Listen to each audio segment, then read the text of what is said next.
Le 27 novembre dernier, Sébastien Toen a été viré de Canal+ après avoir participé à un sketch parodiant l'émission L'heure des pros, diffusée sur CNOO. Resté très discret depuis, il s'est exprimé pour la première fois ce samedi 20 février dans les colonnes du Parisien. Il est d'abord revenu sur le contenu du sketch. Je rappelle tout d'abord qu'avec mes camarades d'Action Discrète, nous sommes, historiquement, le seul groupe de comiques de droite de Canal+. À Havas, Pascal Praud, CST La Famille. Ce sketch pour Winamax était plus un hommage qu'une parodie. Puisqu'on y parle de tout et qu'on peut tout y dire, les auteurs ont imaginé qu'on y parlait foot.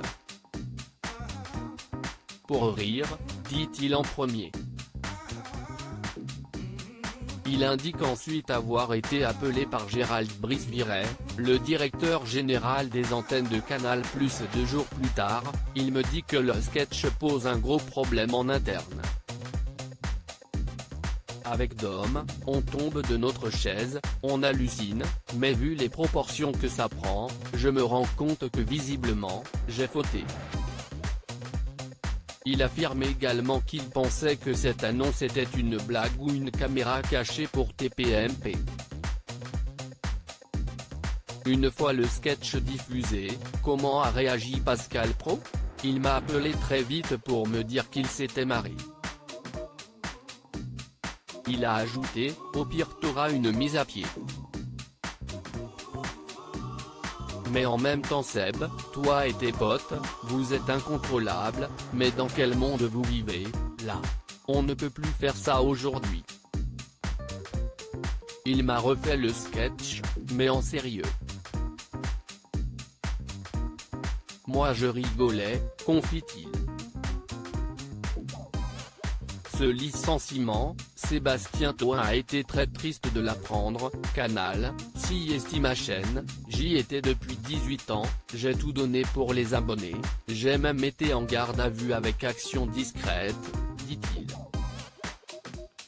Cependant, Gérald Brice-Viret a expliqué dans une interview que cette décision avait été prise non pas à cause du sketch mais plutôt des fréquentations du comédien.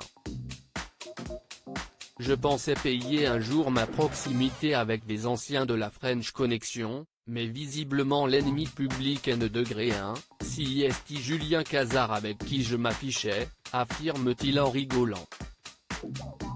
Très soutenu par d'autres journalistes de la chaîne, ils n'ont pas hésité à signer une pétition que Sébastien Toen a saluée. C'était sympa, merci à eux, conclut-il. Des projets à venir pour Sébastien Toen. Sébastien Toen ne compte pas s'arrêter là et a affirmé qu'il continuera à faire de la scène. Et Winamax. Faire encore des sketchs avec des perruques à 44 ans, CST admirable, avoue-t-il. Il indique aussi que Netflix veut produire le biopic d'Action Discrète avec Pierre Ninet dans le rôle de Cazard, CST Beau. Et affirme être en pleine préparation d'un documentaire avec Jérôme Pierrat et Victor Robert. Et enfin, je serai dans la nouvelle émission de Thierry Ardisson sur France Télévisions. Il semblerait donc que, malgré ce licenciement, le comédien soit très occupé.